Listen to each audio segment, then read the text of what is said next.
آج ہم آپ کو بتائیں گے کہ ہمارے پیارے نبی حضور صلی اللہ علیہ وآلہ وسلم کے والد ماجد بھی ذبیح اللہ شمار کیے جاتے ہیں۔ یہ کس طرح ذبیح اللہ شمار کیے جاتے ہیں، اس سے پہلے کہ ہم اپنے موضوع کا آغاز کریں، اگر آپ نے ہمارے یوٹیوب چینل اسٹار پاک ٹی وی 1 کو ابھی تک سبسکرائب نہیں کیا تو اسے سبسکرائب کر لیجئے تاکہ آپ کو ہماری ہر آنے والی اس طرح کی خوبصورت ویڈیو بر وقت مل سکے۔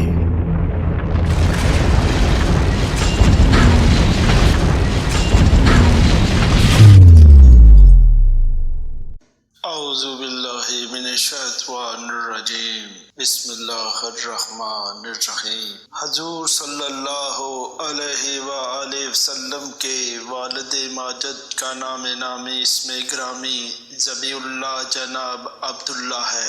حضور صلی اللہ علیہ وآلہ وسلم کے والد ماجد کے نامی کے ساتھ ذبیح اللہ سن کر آپ حیران تو ہوئے ہوں گے، کیونکہ عام طور پر ذبیح اللہ صرف حضرت اسماعیل علیہ السلام کو سمجھا جاتا ہے، مگر حقیقت یہ ہے کہ حضرت اسماعیل علیہ السلام کی طرح عبداللہ بھی ذبیح ہیں۔ جبھی تو جان دو عالم صلی اللہ علیہ وآلہ وسلم نے اپنی خاندانی عظمت و شرافت بیان کرتے ہوئے فرمایا تھا کہ میں دو ذبیحوں کا فرزند ہوں۔ ذبیح اول حضرت اسماعیل علیہ السلام، ذبیح ثانی عبداللہ ہیں۔ ذبیح عبداللہ کا واقعہ بھی ذبیح اسماعیل علیہ السلام سے کم حیرت انگیز نہیں ہے، لیکن اس کا پس منظر سمجھنے کے لیے تاریخ ماضی کے اوراق پلٹنے پڑیں گے۔ ایک زمانہ تھا جب مکہ مکرمہ پر جرہم قبیلے کی حکمرانی ہوا کرتی تھی۔ یہ قبیلہ حضرت اسماعیل علیہ السلام کے زمانے سے مکہ مکرمہ میں آباد چلا رہا تھا۔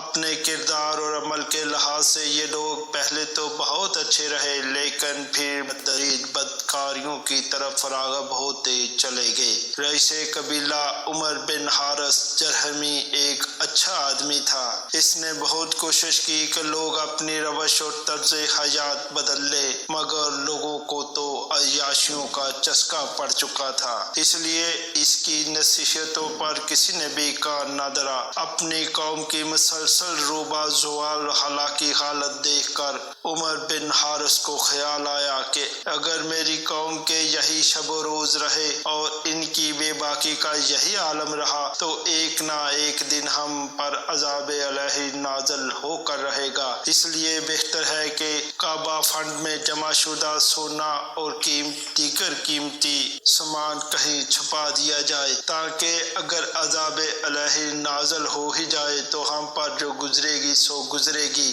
لیکن کعبہ مکرمہ کا مال تو بہرحال محفوظ رہے گا۔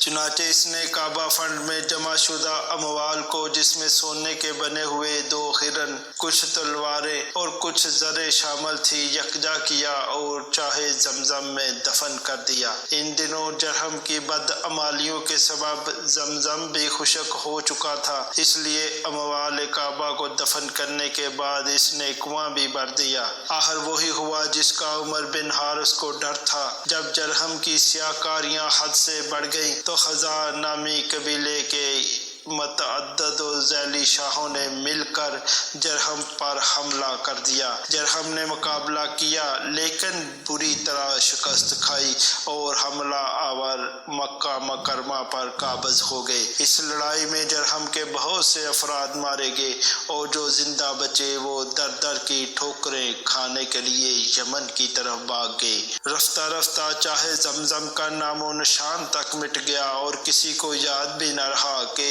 وہ کہاں ہوا کرتا تھا۔ اسی عالم میں 500 سال کا طویل عرصہ گزر گیا، جب میراث ابراہیم اور اسماعیل کے وارث اعظم باعث ایجاد کعبہ و زمزم علیہ السلام کی دنیا میں تشریف آوری کا وقت قریب آیا تو ارادہ الہی ہوا کہ اس کنویں کو دوبارہ منظر عام پر لایا جائے اور لوگوں کو پھر سے اس مبارک پانی سے سیراب کیا جائے، اور یہ عظیم سعادت جان دو عالم صلی اللہ علیہ وآلہ وسلم کے دادا جان عبد المطلب کو حاصل ہوئی کہ ان کے ذریعے اللہ تعالیٰ نے صدیوں کے گم گشتہ چاہے زمزم کو پھر سے جاری فرما دیا۔ عبد المطلب نے ایک رات خواب دیکھا، کوئی کہہ رہا تھا طیبہ کھودو۔ طیبہ کیا چیز ہے؟ عبد المطلب نے پوچھا، مگر کوئی جواب نہ ملا۔ دوسری رات پھر خواب دیکھا، کہا گیا برہ کھودو۔ برہ کیا چیز ہے؟ عبد المطلب نے پوچھا، پھر بھی کوئی جواب نہ ملا۔ تیسری رات پھر حکم ملا مظنونانہ کھودو۔ مظنونانہ سے کیا مراد ہے؟ حسب سابق جواب میں خاموشی رہی۔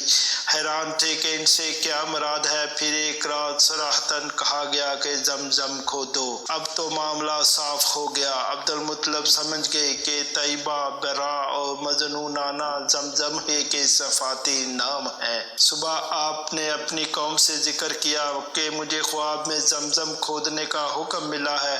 چونکہ زمزم کو گم ہوئے صدیاں گزر چکی تھی اور کسی کو بھی اس کی صحیح جگہ معلوم نہ تھی، اس لیے لوگوں نے پوچھا کیا یہ بھی بتایا گیا ہے کہ زمزم ہے کہاں پر؟ نہیں، یہ تو نہیں بتایا گیا، عبد المطلب نے جواب دیا۔ اگر یہ خواب سچا ہوا، لوگوں نے کہا، اور حکم اللہ کی طرف سے ہوا تو آپ کے لیے جگہ کی نشاندہی بھی کر دی جائے گی۔ خواب سچا تھا، اس لیے دوبارہ حکم ہوا زمزم کھودو۔ اسے کھود کر تمہیں شرمسار نہیں ہونا پڑے گا۔ وہ تمہارے بڑے باپ حضرت اسماعیل علیہ السلام کی میراث ہے، نہ کبھی خشک ہوگا، نہ اس کا پانی کم ہوگا، بے شمار حاجیوں کو سیراب کرے گا۔ عبد المطلب نے پوچھا وہ ہے کہاں پر؟ چونٹیوں کے بل کے پاس، جہاں سفید سینے والا کوا گوبر اور خون میں چونچ مار رہا ہو۔ عبد المطلب بیدار ہو کر صبح صبح حرم کی طرف چلے۔ وہاں چونٹیوں کا بل تو آسانی سے مل گیا، لیکن گوبر اور خون میں چونچ مارتا ہوا کوا کہیں بھی نظر نہ آیا۔ عبد المطلب حیران اور پریشان کھڑے سوچ ہی رہے تھے کہ ناگہاں کہیں سے نیم ذبح شدہ گائے لوگوں کے ہاتھ سے چھوٹ گئی۔ عبد المطلب نے دیکھا کہ گائے دوڑتی دوڑتی آئی اور چونٹیوں کے بل کے پاس بے دم ہو کر گر پڑی۔ اتنے میں پیچھے سے لوگ بھی آ پہنچے۔ انہوں نے وہی گائے کو ذبح کیا، چمڑا اتارا اور گوشت وغیرہ کاٹا۔ اس سارے عمل کے نتیجے میں وہ ساری جگہ گوبر اور خون سے بھر گئی۔ تھوڑی دیر بعد کہیں سے سفید سینے والا کوا اڑتا ہوا آیا اور گوبر اور خون میں چونچ مارنے لگا۔ خواب میں بتائی گئی ساری علامتیں پوری ہو گئی تو حضرت عبد المطلب کو یقین ہو گیا کہ چاہے زمزم اسی جگہ مستور ہے۔ اگلے دن عبد المطلب نے کدال وغیرہ لی اور اپنے بیٹے حارث کو ساتھ لے کر مقرر کردہ جگہ آ پہنچے۔ کھدائی کا آغاز کرنے ہی لگے تھے کہ قریش نے شور مچا دیا، خدا کی قسم جن دو بتوں کے پاس لا کر ہم اپنی قربانی ذبح کرتے ہیں، ان کی درمیانی جگہ میں ہم آپ کو کھدائی کی ہرگز اجازت نہیں دیں گے۔ مگر عبد المطلب تو اس کھدائی پر خدا کی طرف سے مامور تھے، اس لیے لوگوں کے شور و غوغا سے متاثر ہوئے بغیر حارث سے کہنے لگے، بیٹا جب تک میں کھدائی نہ کر لوں اس وقت تک ان لوگوں کو مجھ تک پہنچنے سے روکے رکھنا، واللہ مجھے جس کام کا حکم دیا گیا ہے اسے بہر صورت کر کے چھوڑوں گا۔ قریش نے جب عبد المطلب کے اس عزم و استقلال کو دیکھا تو ٹھنڈے پڑ گئے اور رک گئے۔ اس وقت تک عبد المطلب کا ایک ہی بیٹا تھا، اس لیے دل میں خیال پیدا ہوا کہ فی الحال تو یہ لوگ رک گئے اور خاموش ہو گئے ہیں، لیکن اگر یہ اپنی بات پر اڑ جاتے تو میرا ایک ہی بیٹا کس طرح ان کو روک سکتا تھا۔ عدنان بن نوفل نے آپ کو لا ولد ہونے کا طعنہ بھی دے دیا۔ کہا عبد المطلب آپ ہم پر رعب جھاڑتے رہتے ہیں، حالانکہ نہ آپ کی اولاد ہے نہ آپ کے پاس مال ہے، آپ تو ایک تنہا آدمی ہیں۔ ایسے میں عبد المطلب کو اپنی بے سر و سامانی اور تنہائی کا شدت سے احساس ہوا اور یہ عجیب و غریب نظر مان لی۔ اگر اللہ تعالیٰ نے اسے 10 بیٹے دیے جو جوان ہو کر اس کے دست و بازو بنے تو ان میں سے ایک کو وہ کعبہ کے پاس سوراخ خدا میں قربان کریں گے۔ بہرحال کھدائی کا کام جاری رہا۔ آخر جب کنویں کے نشانات ظاہر ہونے لگے اور قریش کو یقین ہو گیا کہ عبد المطلب زمزم دریافت کرنے میں کامیاب ہو گئے ہیں تو انہوں نے پھر جھگڑا کھڑا کر دیا۔ کہنے لگے عبد المطلب یہ کنواں صرف آپ کی ملکیت نہیں ہوگا بلکہ ہم سب اس میں شریک ہوں گے، کیونکہ دراصل یہ ہم سب کے جد امجد حضرت اسماعیل کی میراث ہے اور اس لیے ہمارا بھی اس میں حق ہے۔ نہیں، عبد المطلب نے جواب دیا، یہ کنواں صرف میرا ہوگا، میں اس میں کسی کو بھی شریک کرنے کے لیے تیار نہیں، کیونکہ یہ صرف مجھے عطا کیا گیا ہے اور میرے لیے خاص کیا گیا ہے۔ بات معقول تھی، حکم صرف عبد المطلب کو دیا گیا تھا، مگر ہٹ درمی کا کیا علاج؟ قریش کہنے لگے، ہمارے ساتھ انصاف کیجیے ورنہ ہم آپ کو بھی نہیں کھودنے دیں گے اور جھگڑا بڑھ جائے گا۔ عبد المطلب کو چونکہ اپنے موقف کی سچائی کا یقین تھا، اس لیے جواب دیا، تم جیسے چاہتے ہو جج مقرر کر لو، حاکم مقرر کر لو، ہم اپنا معاملہ اس کے روبرو پیش کریں گے، پھر اس نے جو بھی فیصلہ کیا سب کو تسلیم کرنا پڑے گا۔ سب نے کہا، ہم سعد بن حزیم قبیلے کی کہنا کو اپنا حاکم مقرر کرتے ہیں۔ یہ کہنا شام کے رہنے والی تھی، اس لیے عبد المطلب اور ان کے چند حامی اور فریق مخالف کے متعدد افراد تیاری کر کے شام کی طرف روانہ ہو گئے۔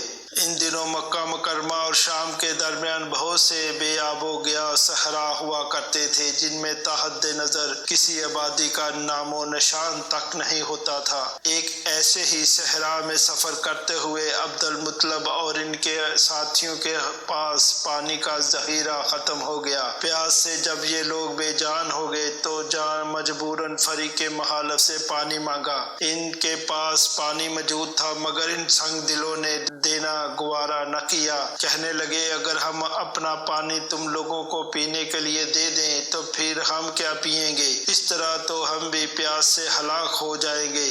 اس وسیع و عریض تپتے ہوئے جہنم زار میں تحت نظر کوئی آبادی بھی نہ تھی جہاں سے پینے کا پانی ملنے کا امکان ہوتا۔ عبد المطلب ہر طرف سے مایوس ہو گئے اور انہیں یقین ہو گیا کہ اب زندہ بچ رہنے کی کوئی صورت نہیں، تو انہوں نے سوچا کہ ادھر ادھر بھٹکنے کی بجائے کیوں نہ یہیں بیٹھ کر موت کا انتظار کیا جائے۔ اپنے ساتھیوں سے پوچھا، تمہاری کیا رائے ہے؟ ہم تو آپ کے تابع ہیں، انہوں نے جواب دیا، جو رائے آپ کی وہی ہماری۔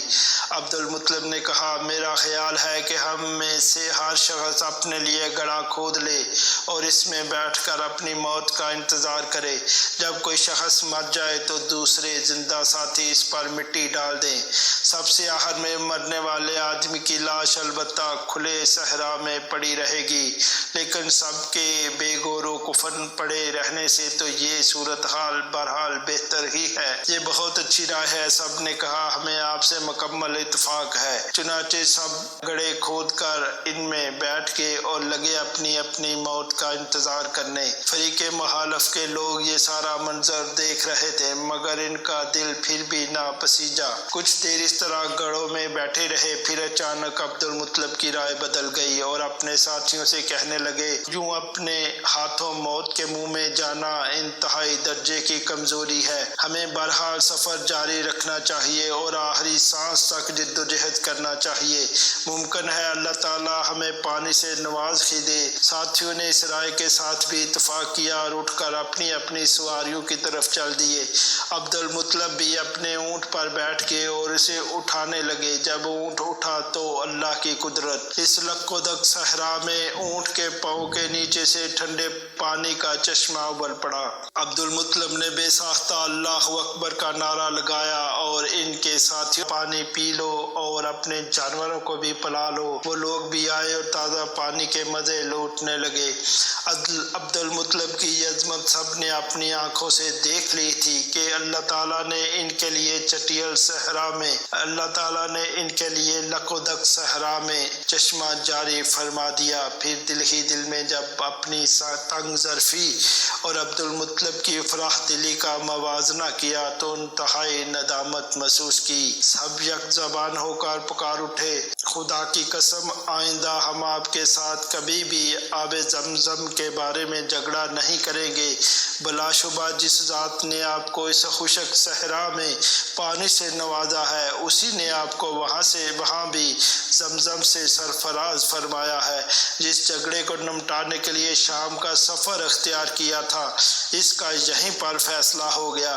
اب کسی کاہنا کے پاس جانے کی ضرورت ہی نہ رہی، اس لیے سب یہیں سے مکہ مکرمہ واپس لوٹ گئے۔ واپسی کے بعد جب عبد المطلب نے دوبارہ کھدائی شروع کی تو عمر بن حارث کے دفن کردہ سونے کے 2 ہرن اور دیگر سامان بھی برآمد ہوا۔ قریش نے اس موقع پر بھی جھگڑا کیا اور برآمد شدہ سامان میں شرکت کے دعویدار بن بیٹھے۔ عبد المطلب نے قرآن اندازی کے ذریعے فیصلہ کرنے کی تجویز پیش کی اور سب نے اسے اتفاق کیا۔ قرآن اندازی ہوئی تو سونے کے 2 ہرن کعبے کے نام نکلے، دیگر سامان عبد المطلب کے نام نکلا، قریش کے نام کچھ نہ نکلا۔ چنانچہ عبد المطلب نے لوہے کے سامان کو کھدا ڈال کر کعبے کا دروازہ بنا دیا اور سونے کے ہرن پگھلا کر ان کا سونا دروازے پر چڑھا دیا، اور یوں وہ مقدس کنواں پھر سے جاری ہو گیا جس سے حلقے خدا اب تک سیراب ہو رہی ہے اور انشاءاللہ تا قیامت سیراب ہوتی رہے گی۔ چونکہ عبد المطلب اس پانی کو انتہائی متبرک اور پاکیزہ سمجھتے تھے، اس لیے پینے کے علاوہ کسی اور ضرورت میں صرف کرنے کا تصور بھی نہیں کر سکتے تھے، لیکن عام لوگوں نے اس کے تقدس کو محفوظ نہ رکھا اور دیگر ضروریات میں بھی استعمال کرنے لگے۔ ایک دن عبد المطلب نے ایک شخص کو دیکھا کہ اس پانی سے نہا رہا ہے۔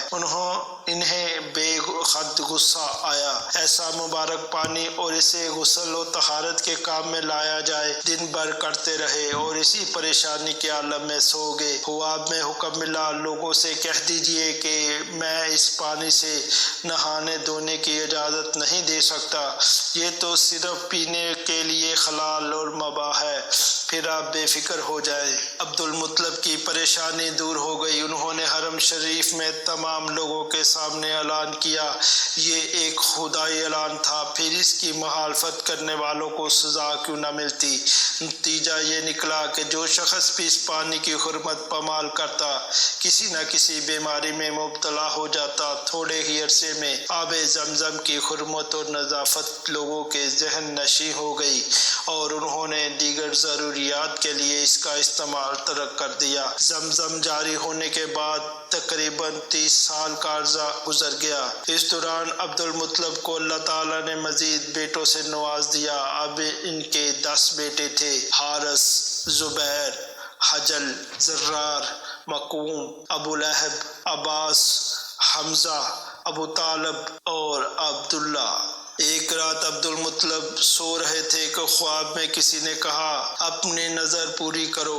عبد المطلب نے جو نظر مانی تھی وہ 30 سال پہلے کی بات تھی اور ان کے ذہن سے بالکل ہی نکل چکی تھی، اس لیے وہ سمجھ نہ سکے کہ کون سی نظر مراد ہے۔ بہرحال احتیاطاً ایک دمبا راہ خدا میں قربان کر دیا۔ دوسری رات پھر کہا گیا، اس سے عمدہ چیز کی قربانی پیش کرو۔ عبد المطلب نے ایک بیل کی قربانی دے دی۔ تیسری رات پھر حکم ملا، اس سے بھی بڑھیا اچھی شے کی قربانی پیش کرو۔ عبد المطلب نے ایک اونٹ ذبح کر کے تقسیم کر دیا۔ چوتھی رات پھر کہا گیا، اونٹ سے بھی اعلیٰ چیز کی قربانی دو۔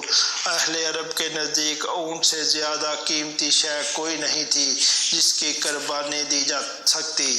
اس لیے عبد المطلب نے حیرت سے پوچھا، اونٹ سے بہتر کون سی چیز ہے؟ خواب ہی میں جواب ملا، اپنے ایک بیٹے کی قربانی پیش کرو جسے ذبح کرنے کی تم نے نظر مانی تھی۔ تب عبد المطلب کو اپنی 30 سال پرانی نظر یاد آ گئی۔ اگر مجھے خدا نے 10 بیٹے دیے جو بڑے ہو کر میرے دست و بازو بنے تو ان میں سے ایک کو کعبے کے پاس اللہ کی راہ میں قربان کروں گا۔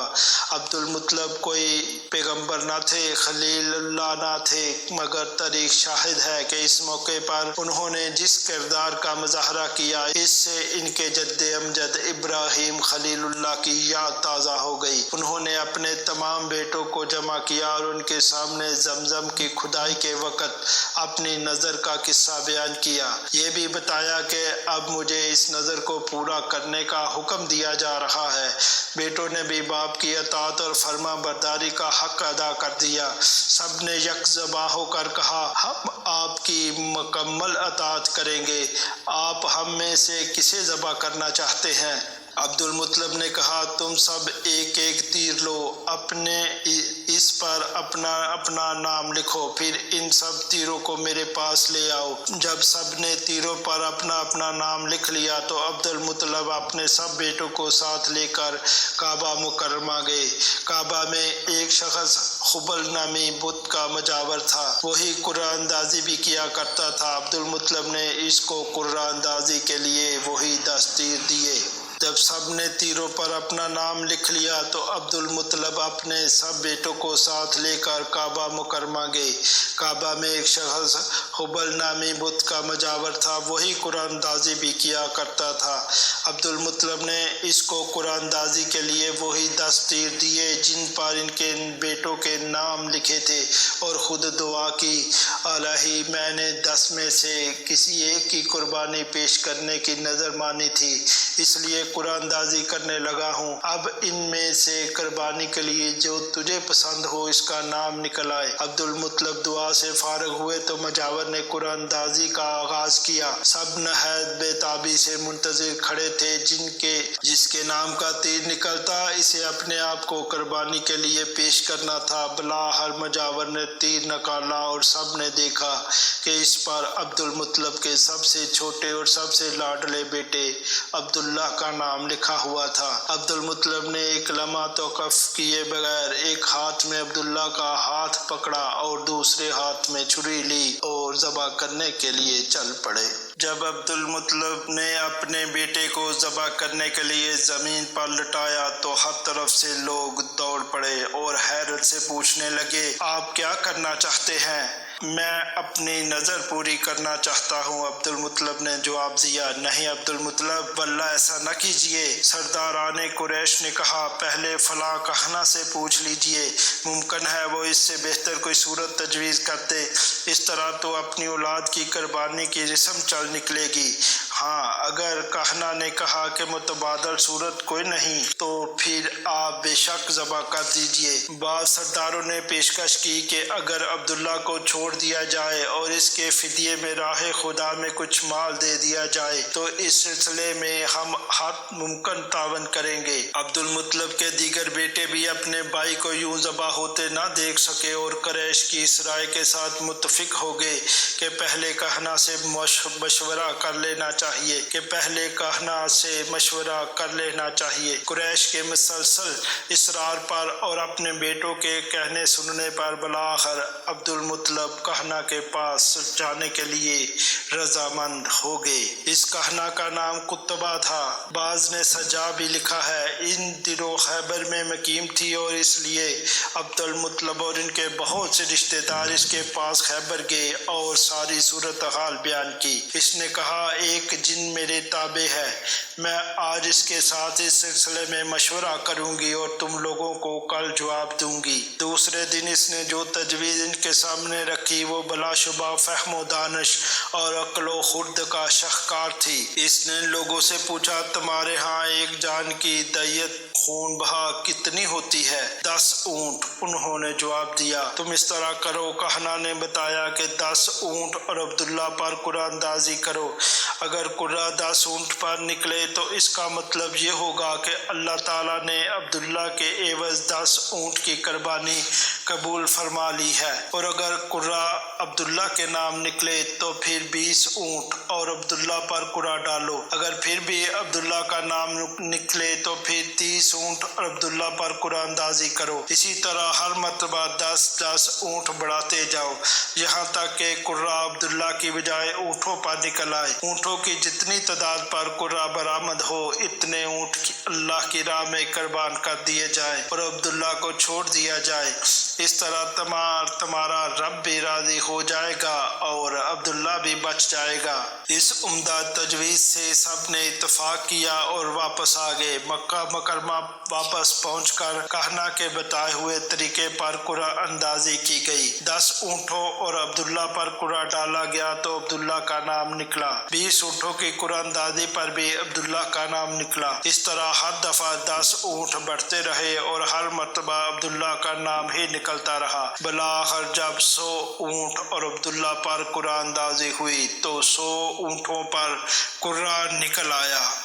حاضرین کے پسماردہ چہروں پر تازگی دوڑ گئی۔ سب خوشی سے چلائے۔ عبد المطلب آپ کے رب کی رضا معلوم ہو گئی۔ عبداللہ کی خلاصی پر سب سے زیادہ مسرت عبد المطلب کو ہی ہو سکتی تھی، کیونکہ عبداللہ ان کے سب سے پیارے بیٹے تھے، لیکن اس کے باوجود ان کی احتیاط پسندی ملاحظہ ہو۔ کہنے لگے صرف ایک دفعہ اونٹوں پر قرعہ نکلنا کافی نہیں ہے۔ جب تک مسلسل 3 دفعہ اونٹوں پر قرعہ نہیں نکلے گا مجھے یقین نہیں آئے گا۔ دوبارہ 100 اونٹوں اور عبداللہ پر قرعہ ڈالا گیا اور دوبارہ 100 اونٹوں پر قرعہ نکلا۔ پھر جب تیسری بار بھی اونٹوں پر ہی قرعہ نکلا تب کہیں عبد المطلب کو یقین آیا کہ اللہ تعالیٰ نے عبداللہ کے عوض 100 اونٹوں کا فدیہ قبول فرما لیا ہے۔ چنانچہ عبد المطلب نے 100 اونٹ ذبح کیے اور کھلی اجازت دی کہ جس کا جی چاہے جتنا جی چاہے گوشت لے جائے۔ گوشت اتنی وافر مقدار میں تھا کہ انسانوں کے علاوہ گوشت اور پرندوں اور درندوں نے بھی خوب سیر ہو کر کھایا۔ ناظرین اکرام، یہ ہیں وہ حالات و واقعات جن کی بنا پر مورخین حضرت عبداللہ کو بھی ذبی قرار دیتے ہیں، اور جانے دو عالم صلی اللہ علیہ وآلہ وسلم فرماتے ہیں میں 2 ذبیحوں کا فرزند ہوں، اس لیے عبداللہ کے نام بھی ذبیح اللہ جناب عبداللہ لکھا جاتا ہے۔ یہ اقتباس جناب علامہ فاضل بے بدل عاشق سید الرسل الحاج الحافظ قاضی عبد الدائم کی صدارتی ایوارڈ یافتہ سیرت النبی پر لکھی گئی کتاب سید الورا سے لیا گیا ہے۔ اگر آپ کو ہماری یہ کاوش اچھی لگی ہے ہمارے یوٹیوب چینل اسٹار پاک ٹی وی 1 کو سبسکرائب کیجیے تاکہ آپ کو ہماری ہر آنے والی اچھی ویڈیو فوری اور بروقت مل سکے۔ مزید برآں ویڈیو کو لائک کیجیے اور دوستوں کے ساتھ شیئر کیجیے۔ Thank you.